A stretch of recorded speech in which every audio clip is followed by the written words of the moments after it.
Madam പുള്ളിയുടെ മരണം അറിഞ്ഞിട്ടാണ് 2 മാസം ഞാൻ വിളിച്ച് ബുദ്ധിമുട്ടിക്കായിരുന്നത്. പക്ഷെ ഇനി അത് പറ്റൂല, എന്നെ ജോലിയെ ബാധിക്കുന്ന കേസാണ്. തരൂലെന്ന് പറഞ്ഞില്ലല്ലോ മോനെ, അടയ്ക്കാം. ഞാൻ ഇത് ചെന്ന് ബാങ്കിൽ പറഞ്ഞാൽ മതി, അവരുടെ അടുത്ത് വീട്ടിൽ ഇരുന്നോളം പറയും. മേഡം ഒരു EMI എങ്കിലും വാങ്ങാറ ഞാൻ ഇന്ന് ഇവിടുന്ന് പോവില്ല. മോനെ ഒന്ന് പതുക്കെ പറ മോനെ. സൗകര്യമില്ല മേഡം. ആരാ?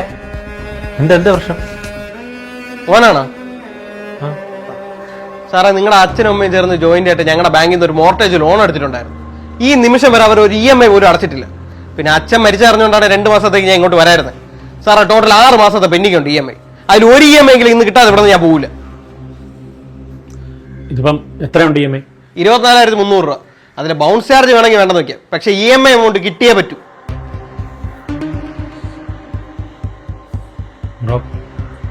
ഇത്ര എമൗണ്ട് ഇപ്പൊ തൽക്കാലം കയ്യിലെടുക്കാനില്ല. നിങ്ങളുടെ 10 ദിവസം കഴിഞ്ഞോ ഞാൻ സോർട്ട് ചെയ്യാം. സാറേ നടക്കണ കേസ് വല്ലതും പറ. ഞാൻ പറഞ്ഞില്ലേ, ഞാനൊരു 10 ദിവസം തന്നാൽ മതി, ഞാൻ റെഡിയാക്കാം. ഉറപ്പാണെങ്കിൽ മാത്രമേ പറയാവൂ. ഉറപ്പ്.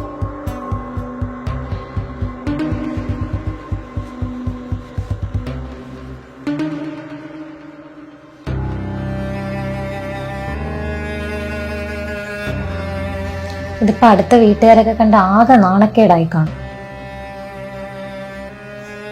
ഇവർക്ക് ലോണിന്റെ കാര്യം എൻ്റെ അടുത്തൊരു വാക്ക് പറഞ്ഞുകൂടായിരുന്നോ?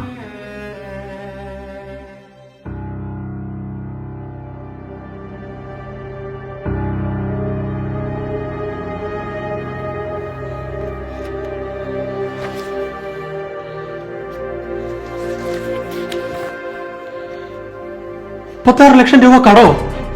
ഓ മക്കളെ, നമ്മൾ നിന്നെ ഒന്നും അറിയിക്കാതിരുന്നതാണ്. നീയും കൂടി ടെൻഷൻ ആണ്ടാന്ന് വിചാരിച്ചിട്ട്. അമ്മ ഇത്രയും കടം എങ്ങനെ വന്നത്? ജീവിക്കണ്ടേ മക്കളെ? ഇവനെ പഠിപ്പിച്ചത്, വീട്ടു ചെലവ്, വേറെ കാര്യങ്ങള്, പിന്നെ ബിസിനസ്സും കൂടെ നടത്തുന്നതല്ലേ. അമ്മ എന്നെ പഠിപ്പിച്ചതാ. ഞാൻ പഠിച്ചതെല്ലാം ഗവൺമെന്റ് സ്കൂളിലും ഗവൺമെന്റ് കോളേജിലും. പിന്നെ ജോലി കിട്ടിയ കാലം പോലും പകുതി ശമ്പളം ഞാൻ കൂടെ തരയില്ലേ. ഓ, അപ്പൊ നീ ഇതിനൊക്കെ കണക്ക് വെച്ചിട്ടുണ്ടല്ലേ? നമ്മൾ കണക്ക് വെച്ചിട്ടില്ല, അതാണ് നമ്മൾ ചെയ്ത തെറ്റ്. അമ്മ ഞാൻ കണക്ക് ഉറങ്ങിയൊന്നുമല്ല, പക്ഷെ ഇത്ര വലിയ എമൗണ്ട് എന്നൊക്കെ പറഞ്ഞ വാങ്ങിച്ചത് കൊടുത്തല്ലേ പറ്റൂ. ഇനി എന്നെ കൊണ്ട് കഴിയില്ല. ഈ വീട്ടിൽ ആണായിട്ട് നീയല്ലേ ഉള്ളൂ, അപ്പൊ നീ തന്നെ ഇതൊക്കെ നോക്കേണ്ടത്. അമ്മ ഇത്രയും പൈസയൊക്കെ ചേട്ട ഇവിടുന്ന് വീട്ടും? വീട്ടണ്ട, ആരും ഒന്ന് ചോദിച്ചാലും അച്ഛൻ വാങ്ങിച്ച കടവല്ലേ എനിക്ക് തരാൻ സൗകര്യമില്ലാന്ന് പറ. മരിച്ച് തലയ്ക്ക് മുകളിൽ നിൽക്കുന്ന മനുഷ്യന് പൈസ വാങ്ങിച്ച് പറ്റിച്ച കള്ളനാക്കണമെങ്കിൽ അങ്ങനെ പറഞ്ഞാ മതി. പക്ഷെ ഇതൊന്നും കാണാൻ ഞാൻ ഉണ്ടാവില്ല, അത് പറക്കണ്ട.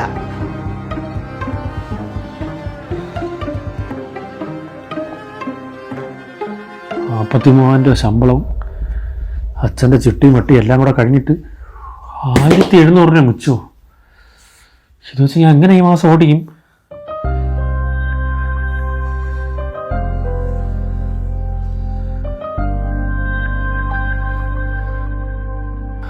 എടാ, ഒരു 7,000 രൂപ മറിക്കാൻ കാണോ? ഞാൻ അടുത്ത മാസം സാലറി കിട്ടുമ്പോൾ തിരിച്ചു തരാം. ഇവിടെ അച്ഛൻ പെട്ടെന്ന് പോയപ്പോഴേ കാര്യങ്ങളൊക്കെ സെറ്റായി വരാനായിട്ട് അതിൻ്റെ ഒരു ടൈറ്റ്. ആദ്യമായിട്ടാണ് ഞാൻ ചോദിച്ചതേ ഉള്ളൂ. ഞാൻ എന്തായാലും അയച്ചേക്കാം. നീ എനിക്കൊരു 14-ാം തീയതി ആകുമ്പോൾ തിരിച്ചിട്ടിരുന്നാൽ മതി. അന്ന് എനിക്കൊരു ലോണിൻ്റെ അടവുണ്ട്. അത് ഞാൻ ഉറപ്പായിട്ടേക്കാടാ. താങ്ക്സ് അളിയാ. ശരി, ഓക്കെ അല്ലേ? ഇനി നാളെ അച്ഛൻ്റെ ഓഫീസിലൊന്ന് പോകണം കേട്ടോ. കാര്യങ്ങളൊക്കെ ഇപ്പോൾ അവിടെ അഭിലാഷമായിട്ടാണ് നോക്കുന്നത്. ഈ ബിസിനസ് പതുക്കെ ഒന്ന് ട്രാക്കിലായി കഴിഞ്ഞാൽ നമുക്ക് തൽക്കാലം ഒന്ന് പിടിച്ചു വയ്ക്കാൻ പറ്റും. അല്ല ഏട്ടാ, ഗവൺമെന്റ് എംപ്ലോയി ബിസിനസ് ചെയ്താൽ ജോലി പോകൂലേ? ഇല്ലടി, ഞാൻ പോയിരിക്കാനൊന്നും പോകുന്നില്ല. തൽക്കാലം കാര്യങ്ങളൊക്കെ പുറത്തുനിന്ന് ഓർഗനൈസ് ചെയ്തിട്ട് അമ്മ അവിടെ ഇരുത്താം. ഇപ്പോൾ 2 മാസമല്ലേ ആയുള്ളൂ. ഡെലിവറിക്ക് ശേഷം നീ ഇരുന്നാൽ മതി.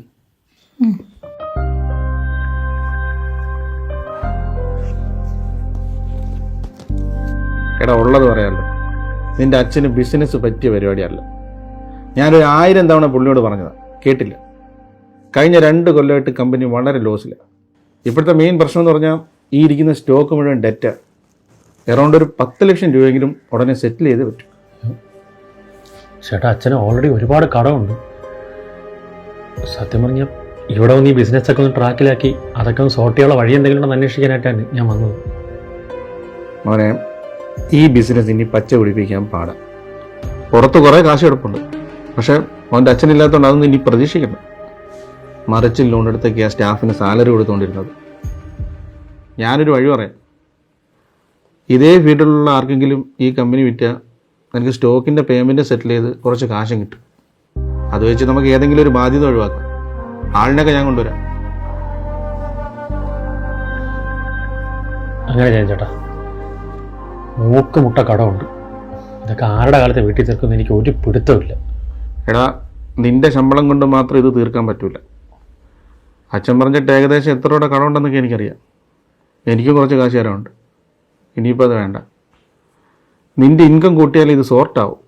അതുകൊണ്ട് എന്തെങ്കിലും ഒരു സൈഡ് ബിസിനസ് തുടങ്ങാൻ നോക്കും.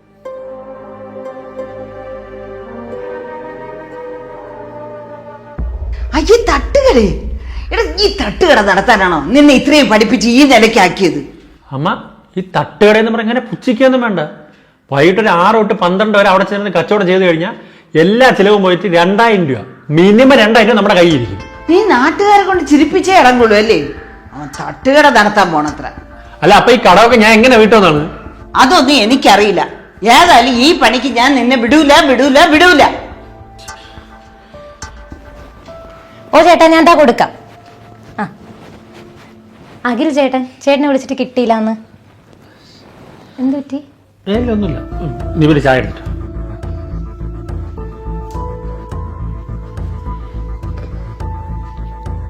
ആളിയാ, അപ്പൊ ഞാൻ കുളിച്ചോണ്ടിരിക്കുന്നതാണ്, പെട്ടെന്ന് ഫോൺ കാണാത്ത. ഒരാഴ്ച ആയിട്ടാ. എടാ, കഴിഞ്ഞ ഒരാഴ്ചയായിട്ട് ഞാൻ നിന്നെ വിളിച്ചോണ്ടിരിക്കുകയാണ്. ദയവേതാ പൈസ ഒന്നിടൂ, എനിക്ക് കുറെ ആവശ്യങ്ങളുള്ള. എടാ, അത് ഞാൻ നാളെ തന്നെ ഇട്ടേക്കാം. വിശ്വസിക്കാവോ? ആ, ഉറപ്പാണല്ലോ. അടുത്ത ആഴ്ച തന്നെ എടുത്തു തരൂലേ? ഉറപ്പായിട്ട് എടുത്തുതരാം. അഖിലേ, അമലേ, അനുഷോ അവൻ്റെ അടുത്ത് വരെ ചോദിച്ചില്ല. ആളിയടാ, ഒരു 4000 റോളി ഉണ്ടാവോ? അരുണേ, എൻ്റെ സ്വന്തം സഹോദരിയുടെ മോനെന്ന് പറഞ്ഞപ്പോഴാണ് അവൻ പൈസ തന്നത്. ഞാനാണ് ഉറപ്പ്. നീ പലിശ കറക്റ്റായിട്ട് കൊടുത്തില്ലെങ്കിൽ അവൻ എൻ്റെ വീടിനിടയിൽ വന്ന് നിൽക്കും. ഇല്ല മാമ, അങ്ങനെ ഒന്നും ഉണ്ടാവില്ല. മാക്സിമം 3 മാസം അതിനകത്ത് അടച്ചിരിക്കും. നിന്റെ അച്ഛൻ, അതായത് എൻ്റെ പുന്നാര അളിയൻ, ഇതുപോലെ തിരിച്ചും മറിച്ചുമാണ് ഉള്ള ബിസിനസ്സും കളഞ്ഞ് ഈ കടോത്തരം ഉണ്ടാക്കിയിട്ടത്. നീ എങ്ങനെ വഴി പോകാനാണടേ?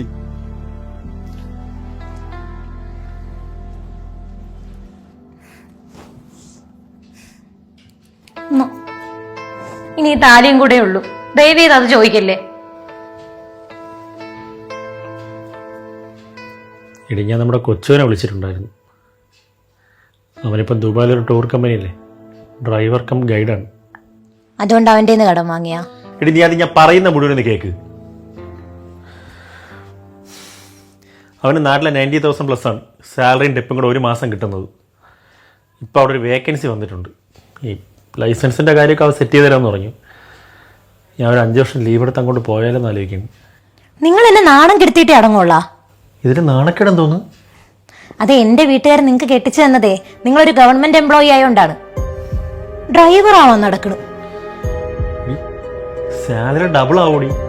ഇനിയിപ്പോ സ്വർണ്ണത്തട്ടത്തി പൈസ കൊണ്ട് തന്നാലും നിങ്ങളെ ഞാൻ ആ ജോലിക്ക് വിടൂല.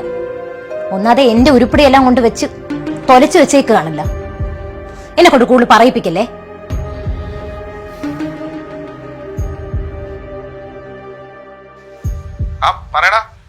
ആ ചേട്ടാ, എവിടെ ഉണ്ട്? എനിക്കൊന്ന് കാണാൻ പറ്റുമോ? എടാ, ഞാൻ പുളിമൂട് വരെ ഒരു ആവശ്യമായിട്ട് വന്നതാ. എന്തിട്ടാ, എന്തെങ്കിലും അത്യാവശ്യം ഉണ്ടോ? ഉണ്ട് ചേട്ടാ. എന്നാ ഈ ഒരു കാര്യം ചെയ്യ്, ഞാൻ ലൊക്കേഷൻ ഇടാം, നീ ഇങ്ങോട്ട് പോരെ. ആ ശരി. സാറേ, മകളുടെ വെഡിങ്ങിന് വേണ്ടിയിട്ട് പ്ലാൻ ചെയ്ത് 25 lakhs-ഉം ഹൗസ് റിനോവേഷന് വേണ്ടിയിട്ട് പ്ലാൻ ചെയ്ത് 50 lakhs-ഉം ഇപ്പോൾ അച്ചീവ് ആയിട്ടുണ്ട്. ഇപ്പോൾ സാറിൻ്റെ പോർട്ട്ഫോളിയോ നല്ല സ്ട്രോങ് ആണ്.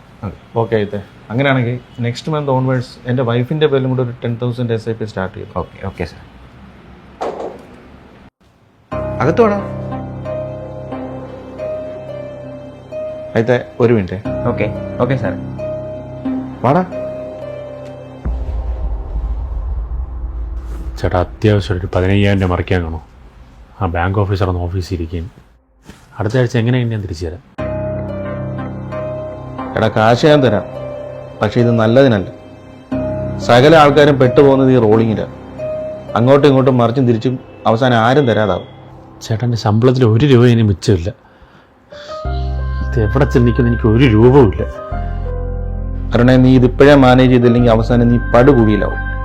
എന്തെങ്കിലും ചെയ്ത് ഈ കടം പകുതിയെങ്കിലും ഒന്ന് ഒതുക്ക്. എന്നിട്ട് നല്ല രീതിയിൽ ഫിനാൻഷ്യൽ പ്ലാനിങ് കൂടെ ചെയ്ത് കഴിഞ്ഞാൽ കുറച്ച് നാളെടുത്തിട്ടായാലും നിനക്ക് സേഫ് ആവാം. ഞാൻ ദുബായിൽ നിന്ന് വന്നതിന് ശേഷം എൻ്റെ സകല ഇൻവെസ്റ്റ്മെന്റ് ഹാൻഡിൽ ചെയ്യുന്നത് എവരാ. നീ എവരെ ഒന്ന് കൺസൾട്ട് ചെയ്യും. ചേട്ടാ എൻ്റെ ഈ അവസ്ഥയിൽ കയ്യിലൊന്നുമില്ലാതെ ഞാൻ ഇവിടെ വന്നിട്ട് എന്ത് കാണിക്കാനാണ്? എടാ, കൈ കാശുള്ളവർ മാത്രമല്ല ഫിനാൻഷ്യൽ പ്ലാനിങ് ചെയ്യേണ്ടത്. നിന്റെ ഈ കടങ്ങളും ലോണും ഒക്കെ പെട്ടെന്ന് തീർക്കാനുള്ള പ്രോപ്പർ അഡ്വൈസും ഗൈഡൻസ് ഒക്കെ ഇവർക്ക് തരാൻ പറ്റും. എടാ, JDA വെൽത്തിലെ എല്ലാവരും ഹൈലി ക്വാളിഫൈഡ് ആയിട്ടുള്ള ഫിനാൻഷ്യൽ കൺസൾട്ടൻസ് ആണ്.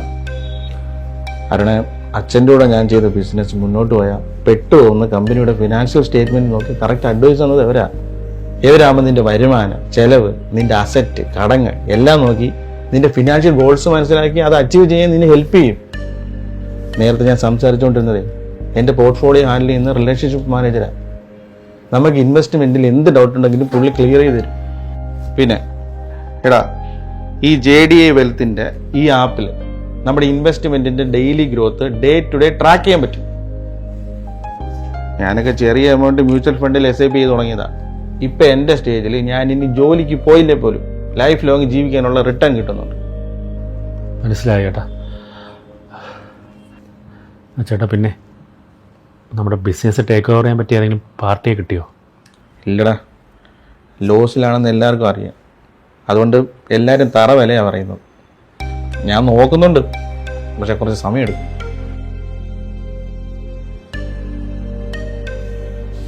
എടാ, നീ എന്തായാലും എവരെ കൺസൾട്ട് ചെയ്തിട്ടൊരു തീരുമാനം എടുത്താൽ മതി.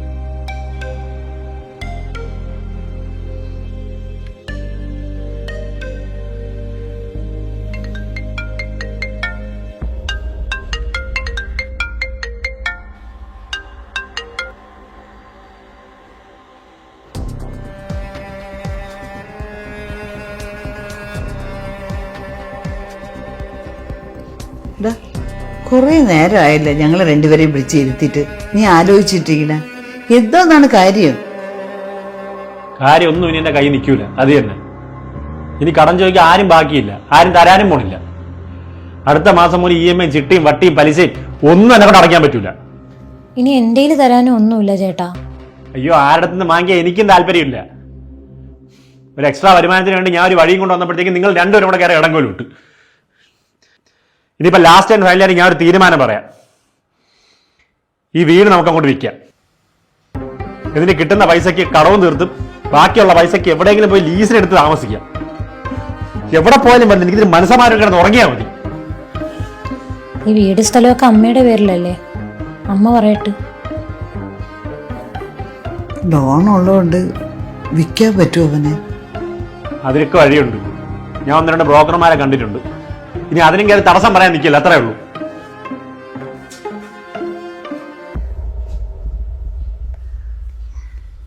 വെറുതെ ഒഴിവ് പറയാൻ നിൽക്കല്ലേ സാറേ. അറിയാലോ, ഞങ്ങൾക്ക് അവസാനം വീട്ടിൽ വിസിറ്റ് വരേണ്ടി വരും. പിന്നെ ആ സമയത്ത് കിടന്ന് നാണക്കേടന്നൊന്നും പറഞ്ഞിട്ട് ഒരു കാര്യമില്ല. എന്നാ വന്ന് ഇരി. അല്ല, ഞാൻ ഇപ്പൊ എന്തോന്ന് പറയാം, എന്റെ ഇപ്പൊ അടയ്ക്കാൻ പൈസ ഇല്ല. വീട് ഉടനെ സെയിലാവും. അപ്പോഴത്തേക്ക് അതെങ്ങനെ ഞാൻ അടച്ച് തീർത്തോളാം.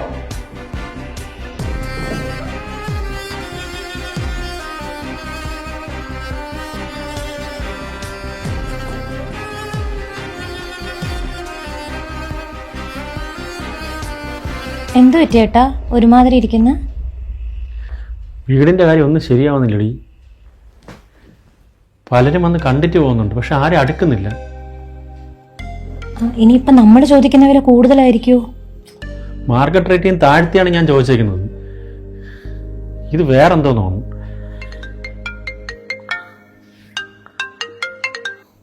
ആ ചേട്ടാ, നീ എന്താ ആളെ പറ്റിക്കാൻ നോക്കുന്ന?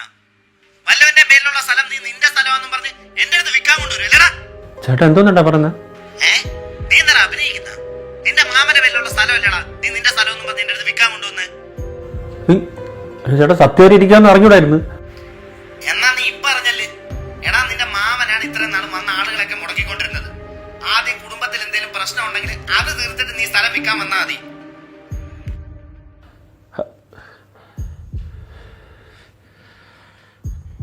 അമ്മ, അമ്മ, എന്ത് മക്കളെ? അമ്മ, ചന്ദ്രമാവൻ എന്തിന്റെ കുഴപ്പമാണ്? ബ്രോക്കറാണ് ഇപ്പൊ വിളിച്ചത്. ഇവിടെ വരുന്ന ആൾക്കാരൊക്കെ ഓരോന്ന് പറഞ്ഞ് കച്ചവടം മുടക്കുന്ന മാമനാണെന്ന്. മാമന് ഈ വസ്തുവിൽ വല്ല പങ്കുണ്ടോ? ഉണ്ടെന്ന് പണ്ട് വീട് വെക്കുമ്പോ അച്ഛൻ എന്തോ പറഞ്ഞിട്ടുണ്ട്. ഇനിയിപ്പോ ഇത് ആരെങ്കിലും വാങ്ങിക്കാൻ വന്ന ചേട്ടൻ കൊണ്ട് കേസ് കൊടുത്താൽ അതിന്റെ പുറകെ നടക്കേണ്ടി വരും. അതുകൊണ്ടായിരിക്കും ആൾക്കാർ മടിക്കണത്. ഇനി ഇതിപ്പോ എങ്ങനെ വിൽക്കും മക്കളെ? ചേട്ടൻ ഏതായാലും സമ്മതിക്കില്ല. നീ വേറെ എന്തെങ്കിലും വഴി നോക്ക്. ഇങ്ങനെ രക്ഷപ്പെടാൻ നോക്കുമ്പോഴത്തേക്ക് ഓരോരോ തേങ്ങകളും.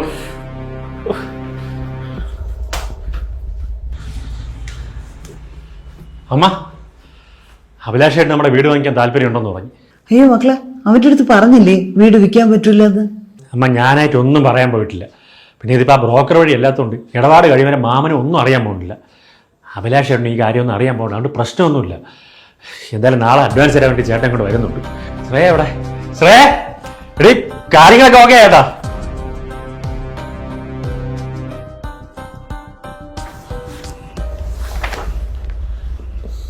ചേട്ടാ, പിന്നെ രജിസ്ട്രേഷൻ അധികം ഡിലേ ആക്കാതെ ചേട്ടന് പറ്റുന്നൊരു ദിവസം എത്രയും പെട്ടെന്ന് ആക്കുകയാണെങ്കിൽ അത് നമുക്ക് ശരിയാക്കടാ. ചേച്ചി, സത്യത്തിൽ ഞാനാ അവനോട് പറഞ്ഞത് വല്ല വീടോ അവസ്ഥ വെച്ചിട്ടുള്ള കടം തീർക്കാൻ. ഈ ചെറിയ പ്രായത്തിൽ അവൻ ഇത്രയും വലിയ കടക്കാരനായ. ഇവ ഇന്നലെ കണ്ടപ്പോഴാണ് പറഞ്ഞത് വീട് വിറ്റ് പോണില്ല. എന്നാൽ പിന്നെ ഞാനങ്ങ് വാങ്ങാന്നിരുന്നു. സംഭവം ഞാൻ വേറൊരു വീട് വാങ്ങാനിരുന്നതാ. അത് ഇതാവാന്ന് വെച്ചു. ഇതാവുമ്പോൾ നിങ്ങൾക്കൊരു സഹായമാവുമല്ലോ. പിന്നെ ചേട്ടാ, അച്ഛൻ തരാനുള്ള കാശ് പോയിട്ട് ബാക്കി തന്നാൽ മതി കേട്ടോ. എടാ, അതൊന്നും വേണ്ട. ഞാൻ ഫുൾ എമൗണ്ടും തരാം. നീ കടങ്ങളെല്ലാം തീർത്തിട്ട് ബാക്കി ഉണ്ടെങ്കിൽ എൻ്റെ കാര്യം സെറ്റിൽ ചെയ്താൽ മതി. ഇത് സെറ്റിൽ ചെയ്യാൻ അല്പം പാടാണല്ലോ മാഷേ. അതേ, ഇതിന് അവകാശം ഒന്നല്ല, രണ്ടാ. ഈ ഇവളും ഇവിടെ ഒരേ ഒരു സഹോദരനായ ഞാനും. എനിക്കിത് വിൽക്കാൻ താല്പര്യമില്ലെങ്കിലോ? കാരണം എന്തുകൊണ്ടാണ്? മാമ, വെറുതെ പ്രശ്നം ഉണ്ടാക്കല്ലേ. ഇല്ലടാ, നിനക്ക് വിറ്റ് ഫുഡടിക്കാൻ എന്റെ വസ്തു വിട്ടുതരാം, മതിയാ? ഇത്രയും കാലം ഈ വസ്തുവിൽ മാമന് അവകാശമൊന്നും ഇല്ലായിരുന്നല്ല. അവകാശം ഇല്ലെന്ന് നീ പറഞ്ഞാൽ മതിയാ? നീ ഒരു കാര്യം ചെയ്യടാ, കൊണ്ട് കേസ് കൊടുക്ക്. ഞാൻ കോടതിയിൽ പോയി തെളിയിച്ചോളാം. മതി, ഈ വീട് വിൽക്കണില്ല. ചേട്ടൻ അതുപോലെ. അരുണ, ഞാൻ ഇറങ്ങോടാ. ചേട്ടാ, ചേട്ടാ പോകല്ലേട്ടോ. ഇല്ലടാ, ഞാൻ വിളിക്കാം.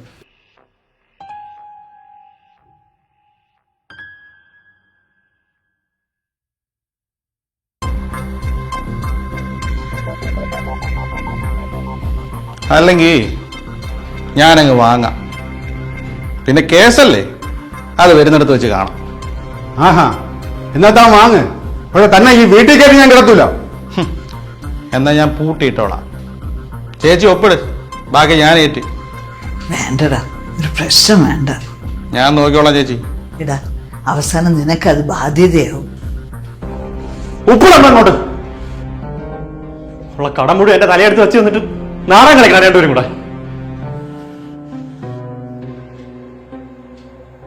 ചേച്ചി, ഇവൻ ഇങ്ങനെ ഒരു കൊനിഷ്ടുകാരൻ ഇത് വിൽക്കാൻ പറ്റുന്നില്ലെന്ന് പറഞ്ഞപ്പോഴേ എനിക്ക് ഇതിന്റെ കാര്യം പിടി കിട്ടിയതാണ്. വിൽക്കാൻ മനസ്സിലായിരുന്നു, അത് എവനോടങ്ങ് പറഞ്ഞാൽ പോരായിരുന്നോ? വെറുതെ ചേട്ടനെ അടിച്ചും കൂടെ എന്തിനായിരുന്നു ഈ നാടകം? ഇതേ എന്റെ അച്ഛന്റെ പേരുള്ള വസ്തുവാണ്. അതിൽ അളിയൻ കഷ്ടപ്പെട്ട ഒരു വീട് വെച്ച് ആ ഉള്ള കിടപ്പാടും കൂടെ വിറ്റ് അവൻ കടം വീട്ടിയിട്ട് കടത്തിനെപ്പി കിടക്കുമോ? ഇവനൊന്നും ഇതൊന്നും പറഞ്ഞ തലേ കയറില്ല. അല്ലെങ്കിൽ തന്നെ നാണക്കേടല്ലേ, നാട്ടുകാർ പറഞ്ഞ് ചിരിക്കും. കടക്കാര് വീട്ടിൽ കയറി ഇറങ്ങുന്നത് നാണക്കേടൊന്നുമില്ല, വീട് വിറ്റ് കടന്നു കേൾക്കുന്നതാണ് നാണക്കേടല്ലേ. നിന്റെ അച്ഛൻ പിടിച്ചു നിന്നില്ലേ, വിറ്റില്ലല്ല. എന്നിട്ടിപ്പോ എന്തായി? പോയപ്പോ എല്ലാം കൂടെ എന്റെ തലയിട്ട് എന്തിനു പോയില്ലേ? ഇനിയിപ്പോ എനിക്ക് തീർക്കാൻ പറ്റാതെ നാളെ കടവും പെരുകി ഞാൻ മരിക്കുമ്പോ എന്റെ പിള്ളേർക്ക് പോട്ടമല്ലേ? ചേട്ടാ, നമ്മൾ മിഡിൽ ക്ലാസ്സുകാർക്ക് പാരമ്പര്യമായിട്ട് കിട്ടുന്ന സ്വത്തുക്കളല്ല, കടമാണ്.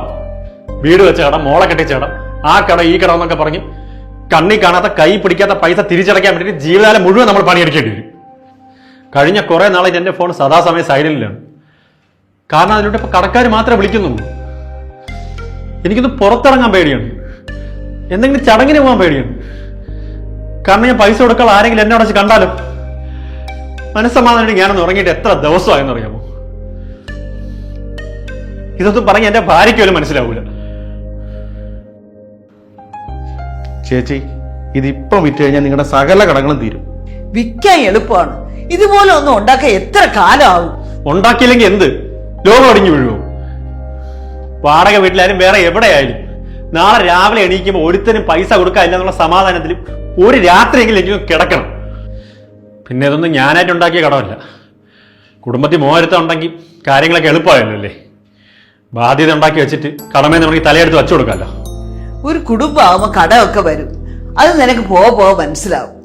ചെറിയ കടങ്ങളൊക്കെ എല്ലാ കുടുംബങ്ങളിലും കാണും. പക്ഷെ ഇത് വരുത്തി വെച്ചതാണ്.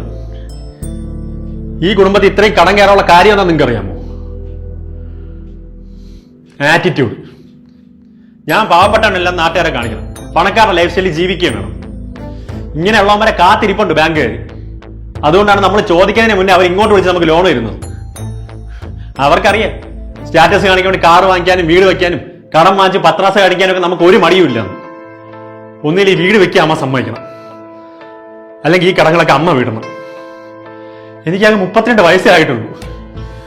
ആയുസറാതെ ചാവ എനിക്ക് വയ്യ.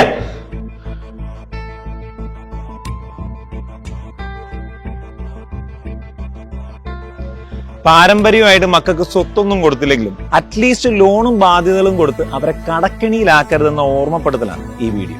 വ്യക്തമായ ഒരു ഫിനാൻഷ്യൽ പ്ലാനിങ്ങും ഇല്ലാതെ നമ്മൾ വാങ്ങിക്കൂട്ടുന്ന ഈ കടങ്ങളും ലോണും ഒരു നാൾ നമ്മുടെ മനസമാധാനവും നമ്മുടെ ബന്ധങ്ങളും നമ്മുടെ ജീവിതം തന്നെ തകർക്കുമെന്ന് പലരും മനസ്സിലാക്കുന്നില്ല. പിന്നെ മിഡിൽ ക്ലാസ്സുകാരുടെ ഏറ്റവും വലിയ പ്രശ്നമാണ് ദുരഭിമാനം. വീടും ബിസിനസ്സും ഒക്കെ പോയെന്നറിഞ്ഞാൽ നാട്ടുകാർ കളിയാക്കി ചിരിക്കുമെന്ന് പേടിച്ച് ഈ സ്വത്തൊക്കെ വിൽക്കാതെ ചക്രശ്വാസം വലിക്കാൻ ഇവർ റെഡിയാണ്. പക്ഷെ അതേസമയം എക്സ്ട്രാ വരുമാനം ഉണ്ടാക്കാൻ എന്തെങ്കിലും ചെറുകിട പരിപാടികൾ ചെയ്യാൻ ഇവർ തയ്യാറുമല്ല. കാരണം അതും നാട്ടുകാരറിഞ്ഞാൽ ഇവർക്ക് പ്രശ്നമാണ്. അതായത് പണക്കാരെ പോലെ ജീവിക്കുകയും വേണം, പക്ഷെ പാവപ്പെട്ടവരാണെന്ന് ആർക്കും തോന്നാനും പാടില്ല. ഈ ഒരു മിഡിൽ ക്ലാസ് മെന്റാലിറ്റിയാണ് ബാങ്കുകാരും ചൂഷണം ചെയ്യുന്നത്. സത്യം പറഞ്ഞാൽ ഓരോ വ്യക്തിയും സ്വന്തം വരുമാനത്തിനനുസരിച്ച് ചെലവുകൾ നടത്തിയാൽ വലിയ കടങ്ങളൊന്നുമില്ലാതെ മനസ്സമാധാനത്തോടെ നമുക്ക് ജീവിക്കാൻ സാധിക്കും. എല്ലാവർക്കും ഒത്തിരി സന്തോഷം നേർന്നുകൊണ്ട് താങ്ക് യു. പിന്നെ വളരെ ഇമ്പോർട്ടൻ്റ് ആയിട്ടുള്ള ഒരു കാര്യം, വീട് വയ്ക്കാനും കല്യാണം നടത്താനും ഒക്കെ കടങ്ങൾ വാങ്ങിക്കൂട്ടുന്നതിന് പകരം പ്രോപ്പർ ആയിട്ടുള്ള ഒരു ഫിനാൻഷ്യൽ പ്ലാനിലൂടെ മുന്നോട്ട് പോയാൽ നമ്മുടെ വരുമാനം കൊണ്ട് തന്നെ നമ്മുടെ ഫിനാൻഷ്യൽ ഗോൾസ് അച്ചീവ് ചെയ്യാൻ പറ്റും. ഒരു long term financial plan create ചെയ്ത് നിങ്ങളുടെ ഭാവി ഭദ്രമാക്കാൻ നിങ്ങൾ ആഗ്രഹിക്കുന്നുണ്ടെങ്കിൽ JDA വെൽത്തിന്റെ സർട്ടിഫൈഡ് ഫിനാൻഷ്യൽ പ്ലാനേഴ്സിന്റെ സഹായം തേടുക. Thank you. ഉയർന്ന നിലവാരമുള്ള നിലക്കടലയാണ് മന്ത്ര ഗ്രൗണ്ട്നട്ട് ഓയിൽ. ഇതേ നൽകുന്നു